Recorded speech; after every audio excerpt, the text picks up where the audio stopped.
തമിഴ് പുലികൾക്ക് വൻ തുകയുമായി ഒരു മേരി ചെന്നൈയിലെത്തിയിരിക്കുന്നു. അവരെ ED അറസ്റ്റ് ചെയ്യുകയും ചെയ്തു. പിന്നിൽ എന്താണ് സംഭവം? കുറച്ച് തിരുത്തുണ്ട് അതിൻ്റെ അകത്ത്.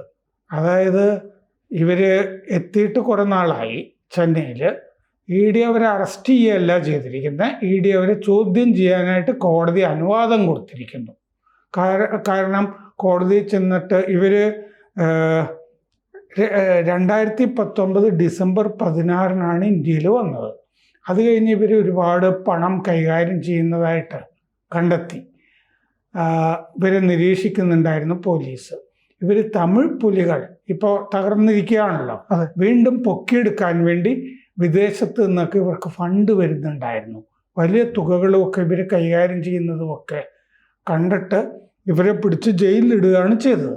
അപ്പോൾ ED ഇവരുടെ ഈ ഫണ്ട് ട്രെയിലുണ്ടല്ലോ, പണത്തിൻ്റെ ഉറവിടം ഒക്കെ അന്വേഷിക്കുന്ന പരിപാടിയുടെ ഭാഗമായിട്ട് ED ഇവരെ ചോദ്യം ചെയ്യണമെന്ന് പറഞ്ഞ് കോടതിയിൽ ഒരു അനുവാദം ചോദിച്ചു. കോടതി അനുവാദം കൊടുത്തു.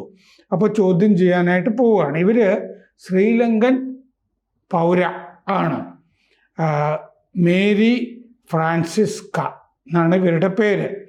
അപ്പോൾ മുഴുവൻ പേര് ലച്ചുമണൻ മേരി ഫ്രാൻസിസ്ക എന്നാണ്. എന്ന് പറഞ്ഞാൽ കൺവെർട്ട് ആയിരിക്കുമല്ലോ കുടുംബം, അങ്ങനെ വരുന്നതാണ്. പഴയ പേരും കൂടി ചേർത്ത് ലച്ചുമണൻ മേരി ഫ്രാൻസിസ്ക എന്നാണ് ഇവരുടെ പേര്.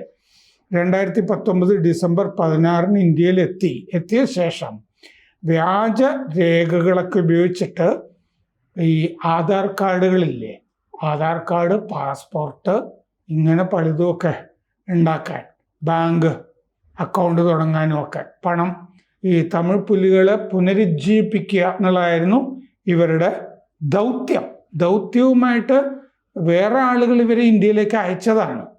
അപ്പോൾ ഇവർക്ക് ഇന്ത്യയിലെ ഈ താമസം അത് കൂട്ടാനായിട്ട് വിസയും ഒക്കെ വേണം അവർക്ക്. അപ്പോൾ അതുകൊണ്ട് വ്യാജരേഖകൾ വേറെയും ഒക്കെ ഉണ്ടാക്കി.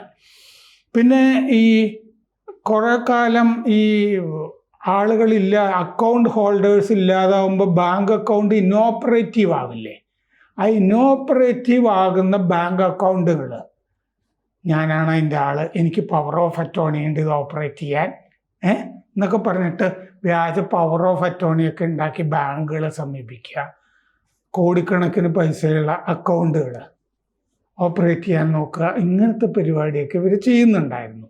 അങ്ങനെയാണ് ഈ തമിഴ് പുലികളെ പുനരുജ്ജീവിപ്പിക്കാൻ വന്ന മേരി ഫ്രാൻസിസ്കയെ പിടിച്ചകത്തിട്ടത്. അവരെയാണ് ഇപ്പോൾ ED ഈ ആഴ്ച പുഴൽ സെൻട്രൽ ജയിലിലാണ് ചോദ്യം ചെയ്യുക. Puzhal central jail. അപ്പോൾ അറസ്റ്റിന് ശേഷം ഇവർ CID കസ്റ്റഡിയിലാണ്. അപ്പോൾ ഇന്ത്യൻ പാസ്പോർട്ട് ഉണ്ടാക്കാനായിട്ട് വ്യാജരേഖ എന്ന് പറഞ്ഞ കേസിലാണ് പിടിച്ച് അകത്തിട്ടിരിക്കുന്നത്. പിന്നെ അത് കഴിഞ്ഞ് ഭീകര നിയമം, ടെറർ നിയമവും കൂടി ഇവരുടെ മേൽ ചുമത്തിയിട്ടുണ്ട്.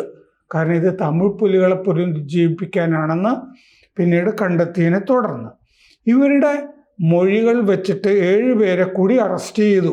അതിൻ്റെ അകത്ത് Keniston Fernando, K Bhaskaran, C Johnson Samuel, L Chellamuthu, Dharmendiran, E Mohan, GPN Bharathi, ഇതൊക്കെയാണ് ഈ ആളുകളുടെ പേര്. ഇത് ചിലപ്പോൾ ഒരു ക്രിസ്ത്യൻ സംഘടനയൊക്കെ ആകാൻ വഴിയുണ്ട്. ഈ പേരുകളൊക്കെ കേട്ട് നമ്മൾ തെറ്റിദ്ധരിക്കേണ്ടതില്ല. പലതും ഈ ക്രിസ്ത്യാനികൾക്ക് ഇടുന്ന പേരുകൾ തന്നെ. അപ്പോൾ വേറെ എന്തെങ്കിലും ഒരു അജണ്ട, ഈ ടെററിസ്റ്റ് അജണ്ട ഇതിൻ്റെ പിന്നിൽ കാണാൻ വഴിയുണ്ട്. ഒരു ശ്രീലങ്കയിലെ ഇങ്ങനെ ഒരു ക്രിസ്ത്യൻ സംഘടനയാക്കി LTTE പരിവർത്തിപ്പിക്കാനോ എന്തെങ്കിലും ഒരു ശ്രമമൊക്കെ കാണാം. അപ്പോൾ NIA ഈ വർഷം ആദ്യം ഇവരെ ചോദ്യം ചെയ്യാനായിട്ട് അനുവാദം ചോദിച്ചിരുന്നു. അപ്പോൾ ബുധനാഴ്ച കോടതി അതിനും അനുവാദം കൊടുത്തു. PMLA അതായത് വിദേശ നാണ്യ വിനിമയ ചട്ടം ഒക്കെ ഉണ്ടല്ലോ, PMLA വകുപ്പ് 50 വെച്ചിട്ട് 2002 PMLA ആക്ട്, മണി ലോണ്ടറിങ് ആ ആക്ടിൻ്റെ 50ാമത്തെ വകുപ്പ് അനുസരിച്ചിട്ടാണ് ചോദ്യം ചെയ്യുന്നത്. ഇവരെ പിടിച്ചു കഴിഞ്ഞപ്പോൾ ലാപ്ടോപ്പ്, പ്രിൻ്റർ ഇതുമൊക്കെ അന്ന് പിടിച്ചിരുന്നു. പക്ഷെ ഇപ്പോൾ ചോദ്യം ചെയ്യുമ്പോൾ ഇഡിക്കും NIAയ്ക്കും അത് റെക്കോർഡ് ചെയ്യാനും ഒക്കെ ഉള്ള സംവിധാനങ്ങളൊക്കെ കൊണ്ടുപോകാം എന്ന് പറഞ്ഞിട്ടുണ്ട്.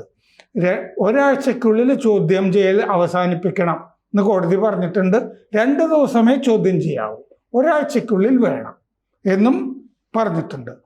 ഇവരെ ഇന്ത്യയിലേക്ക് അയച്ചത് ഡെൻമാർക്കിൽ താമസിക്കുന്ന ഉമാകാന്തൻ എന്ന് പറഞ്ഞ LTTE കാരനാണ്. അത് പണ്ട് തൊട്ടേ LTTE അംഗമാണ് ഉമാകാന്തൻ. ഡെൻമാർക്കിലാണ് താമസിക്കുന്നത്. ഡെൻമാർക്കിലൊക്കെ ഇത് കുറേയും കൂടി ലിബറലാണല്ലോ. അവർ അഭയം കൊടുക്കുന്ന ആളുകളാണ്. കുറേ ഇന്ത്യക്കാർക്കുമൊക്കെ ഇത്തരം ആളുകൾക്ക് അഭയമൊക്കെ കൊടുത്തിട്ടുണ്ട് ഡെൻമാർക്ക്. മനുഷ്യാവകാശ ലംഘനം എന്ന് പറഞ്ഞാൽ മതി, ഇതൊക്കെ ചെയ്തു കൊടുക്കും. ന്യൂസിലൻഡ് ഇങ്ങനെ ചില രാജ്യങ്ങളൊക്കെ ഉണ്ട്. ഇപ്പം അവർക്കത് പുലിവാലാണെന്ന് തോന്നുന്നുണ്ട്. അപ്പോൾ ഡെൻമാർക്കിലെ ഉമാകാന്തൻ 1992 LTTE അംഗമായ ആളാണ്. Liberation tigers of Tamil Eelam എന്നൊക്കെയല്ലേ പറയുന്നത്. LTTEയിൽ ഇയാൾക്ക് ആയുധ പരിശീലനം കൊടുത്തു. ആയിരുന്നു 3 മാസത്തെ പരിശീലനം. 1993 നവംബറിൽ ഈ പൂനറി നിൽ എന്ന് പറഞ്ഞ സ്ഥലത്തെ ലങ്കൻ സൈനിക താവളങ്ങൾ ഈ തമിഴ് പുലികൾ ആക്രമിച്ചപ്പോൾ ആ സേനയിൽ ഇയാളും അംഗമായിരുന്നു. തമിഴ് പുലികൾ ആക്രമിച്ച കൂട്ടത്തിൽ ഇയാളും ആക്രമണത്തിൽ പങ്കെടുത്തിരുന്നു. സൈനിക താവളങ്ങൾ, ശ്രീലങ്കയുടെ സൈനിക താവളങ്ങൾ തമിഴ് പുലികൾ ആക്രമിച്ചപ്പോൾ ഇയാളും പങ്കെടുത്തിരുന്നു, ഈ ഉമാകാന്തൻ. 1997 ഉമാകാന്തൻ ചെന്നൈയിലെത്തിയിരുന്നു. എത്തിയത് എന്തിനാണെന്നറിയോ? വെടിയുണ്ട ശരീരത്തിലേറ്റതിൻ്റെ ചികിത്സയ്ക്ക്. എന്നിട്ട് ചെങ്കൽപ്പെട്ടിലെ ക്യാമ്പിലേക്ക് ഇയാളെ അയച്ചു. ഈ ശ്രീലങ്കൻ അഭയാർത്ഥി ക്യാമ്പ് ചെങ്കൽപ്പെട്ടിലെ ആ അഭയാർത്ഥി ക്യാമ്പിലേക്ക് അയച്ചു. എന്നിട്ട് സർക്കാർ വേറൊരു കേസിൽ സത്യവാങ്മൂലം സമർപ്പിച്ചപ്പോൾ ഈ ഉമാകാന്തനെ ഈ ദുരിതാശ്വാസ ക്യാമ്പിന് പുറത്തേക്ക് ഇറക്കരുത്, യാത്ര ചെയ്യാൻ അനുവദിക്കരുത്, ഇയാൾ സുരക്ഷിതത്വ ഭീഷണി ഉള്ള ആളാണ് എന്ന് പറഞ്ഞിരുന്നു. ഈ ക്യാമ്പിൽ തന്നെ കഴിഞ്ഞോളണം എന്ന് പറഞ്ഞിരുന്നു. സത്യവാങ്മൂലം സർക്കാർ കൊടുത്തിരുന്നു. അപ്പോൾ മേരി ഫ്രാൻസിസ്കയെ അയച്ചിരിക്കുന്നത് ഉമാകാന്തനാണ്. മേരി ഫ്രാൻസിസ്ക ഒരു പവർ ഓഫ് അറ്റോർണി, മുക്തിയാർ എന്നല്ലേ പറയുക, അതുണ്ടാക്കിയിട്ട് ഹമീദ അൽ ലാൽജിയുടെ ഇന്ത്യൻ ഓവർസീസ് ബാങ്കിൽ അക്കൗണ്ട് ഓപ്പറേറ്റ് ചെയ്യാനായിട്ട് ശ്രമിച്ചു. അതായത് ഹമീദ ലാൽജി എന്ന് പറഞ്ഞൊരു സ്ത്രീയുടെ അക്കൗണ്ട് ഇന്ത്യൻ ഓവർസീസ് ബാങ്കിലുണ്ട്. അതിൽ 42.28 കോടി രൂപയുണ്ട്.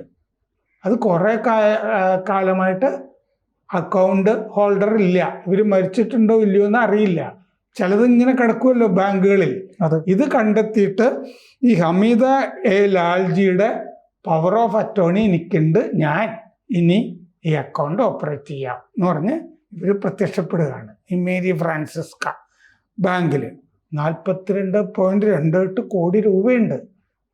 അപ്പോൾ അവർ ഫെർണാണ്ടോ ഭാസ്കരൻ എന്നിവർക്കൊപ്പം ഈ ബാങ്കിന് വേണ്ട വ്യാജരേഖകളൊക്കെ ഉണ്ടാക്കി എന്ന് കണ്ടെത്തി നമ്മുടെ അന്വേഷകർ. ഉമാകാന്തൻ 1.19 കോടി രൂപ ഡെൻമാർക്കിൽ നിന്ന് ഭാസ്കരൻ്റെ അക്കൗണ്ടിലേക്ക് വേറൊരു അക്കൗണ്ടിൽ നിന്ന് ട്രാൻസ്ഫർ ചെയ്തു. 1.19 കോടി രൂപ ഉമാകാന്തന് ഡെൻമാർക്കിൽ കിട്ടണം എന്നുണ്ടെങ്കിൽ എവിടെയൊക്കെയോ അല്ലേ സംശയാസ്പദമായ വരവ് തമിഴ് പുലികൾക്കുണ്ട്. അത് ബാങ്ക് ഓഫ് അമേരിക്ക അക്കൗണ്ടിലെ വേറൊരാളുടെ അക്കൗണ്ടിൽ നിന്നാണ് ഉമാകാന്തൻ ഭാസ്കരന് അയച്ചു കൊടുത്തത്. 1.19 കോടി രൂപ ഉമാകാന്തൻ എന്നുള്ള പേരിലുള്ള അക്കൗണ്ടിൽ നിന്നല്ല, ബാങ്ക് ഓഫ് അമേരിക്കയിലെ വേറൊരു അക്കൗണ്ടിൽ നിന്ന്. അപ്പോൾ തമിഴ് പുലികൾ വീണ്ടും ഉയർന്നു വരാൻ വേണ്ടി പല സ്ഥലത്തും ശക്തികൾ പണം മുടക്കുന്നു എന്നർത്ഥം. അതും ഇന്ത്യയിലും കൊളംബോയിലും ഇന്ത്യയിലും ശ്രീലങ്കയിലും തമിഴ് പുലികൾ വേണം എന്നുള്ള ദൗത്യമാണ് ഇതിൻ്റെ അകത്തുള്ളത്. എന്ന് പറഞ്ഞാൽ ഇന്ത്യയെ അസ്ഥിരപ്പെടുത്തണം എന്ന് പറയുന്ന ഡീപ് സ്റ്റേറ്റ് ഇതിൻ്റെയൊക്കെ പിന്നിലുണ്ട് എന്ന് വേണം കരുതാൻ. തമിഴ് പുലികൾ അവിടെ ഇവിടെയും ഇവിടെ ബോംബ് ഉണ്ടാക്കിക്കോട്ടെ അല്ലേ, അതെ, കുറേ സ്ഥലത്ത് തമിഴ് പുലികൾ മറ്റേ തമിഴ്നാട്ടിൽ ചെയ്തോട്ടെ, വേറെ കുറേ സ്ഥലത്ത് സുഡാപ്പികൾ ചെയ്യട്ടെ, ഇങ്ങനെയാണല്ലോ ഡീപ് സ്റ്റേറ്റ് പണം കൊടുക്കുന്നത്. അപ്പം അങ്ങനെ കേന്ദ്രം LTTE നിരോധിച്ചല്ലോ. പിന്നെ നിരോധനം 5 വർഷത്തേക്കാണ് നിരോധിച്ചത്. പിന്നെ അത് നീട്ടാനുള്ള നടപടികളായി. ഈഴം എന്നുള്ള പേരിൽ തന്നെയാണ് ഇത് പുനരുജ്ജീവിപ്പിക്കാൻ ഇവർ നീക്കം നടത്തുന്നത്. ഇന്ത്യയിൽ ഇപ്പം LTTE കേസുകൾ 4 എണ്ണം ഉണ്ട്, ഈ മേരിയുടെ ഉൾപ്പെടെ. അതിലൊരു കേസ് കേരളത്തിലാണ് എന്ന് ഈ റിപ്പോർട്ടിൽ പറയുന്നു. അതാണ് തമിഴ് പുലികൾ, നക്സലുകൾ അല്ലേ, അതെ, ദാവൂദ് ഇബ്രാഹിമിൻ്റെ ആളുകൾ, ഡീപ് സ്റ്റേറ്റ്, ഇങ്ങനെയൊക്കെയാണ്. അപ്പോൾ അതിലൊരു കേസാണ് നമ്മൾ ചർച്ച ചെയ്തത്. ഈ തമിഴ് പുലി കേസ് കേരളത്തിൽ ഏതാണെന്നുള്ളത് ഈ റിപ്പോർട്ടിൽ പറഞ്ഞിട്ടില്ല. 4 കേസിലൊന്ന് കേരളത്തിലാണ് എന്ന് പറഞ്ഞിട്ടുണ്ട്. അപ്പോൾ ഡെൻമാർക്കിൽ നിന്നൊരു ഉമാകാന്തൻ ഒരു മേരിയെ ചെന്നൈയിലേക്ക് അയച്ചു അല്ലേ, ഒരുപാട് കോടികൾ തമിഴ് പുലികളെ ഉണർത്താൻ വേണ്ടി. 42 കോടിയുടെ കഥ ഞാൻ ഒരെണ്ണം പറഞ്ഞല്ലോ. ഒന്നിച്ചെല്ലുവാനും കൂടി ഒരു ഭാസ്കരനും അയച്ചു കൊടുത്തു. അത് നമ്മൾ കണ്ടെത്തി പൊളിച്ചു. ഇതാണ്. വേറെയും ശ്രമങ്ങൾ നടക്കുന്നുണ്ടാവും. കൂടുതൽ വാർത്തകളും വിശേഷങ്ങളും നിങ്ങളിലേക്ക് എത്താൻ ABC മലയാളം സബ്സ്ക്രൈബ് ചെയ്യുക, ബെൽ ബട്ടണും അമർത്തുക.